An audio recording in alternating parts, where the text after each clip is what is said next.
Video aksi kocak seorang pria yang mengenakan seragam Indomaret saat mendaki Gunung Gede Pangrango, Jawa Barat viral di media sosial.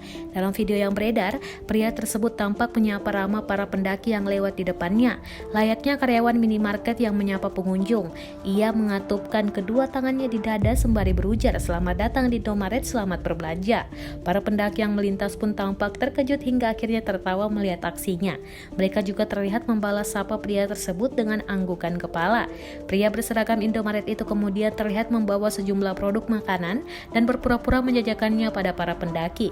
Diketahui, video tersebut awalnya diunggah oleh akun Instagram @dito_trisaputra pada Kamis 3 September 2020. Video itu kemudian viral saat diunggah ulang oleh akun Instagram @viralrepost_id pada Senin 7 September 2020. Unggahan itu sontak menyita perhatian warganet dan menjadi viral. Bagus Ramadi Riyadi, 24 tahun, pendaki yang mengenakan seragam Indomaret di Gunung Gede Pangrango, mengaku ia awalnya hanya iseng melakukan aksi tersebut. Pria asal Cilandak, Jakarta itu mengatakan kejadian dalam video viral tersebut direkam saat ia dan keempat temannya mendaki pada akhir Agustus 2020 lalu. Menurut Bagus, pendakian ke Gunung Gede Pangrango merupakan pendakian keduanya.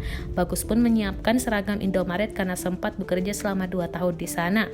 Bagus melanjutkan, saat berada di puncak, ia spontan mendapatkan ide untuk menyapa para pendaki seperti ketika ia bekerja di Indomaret. Ia kemudian juga berpura-pura menawarkan produk-produk makanan menggunakan bekalnya. Menurut Bagus, orang temannya kemudian merekam aksinya tersebut. Bahkan tanpa sepengetahuan Bagus, video itu kemudian diedit oleh temannya dengan menambahkan jingle Indomaret.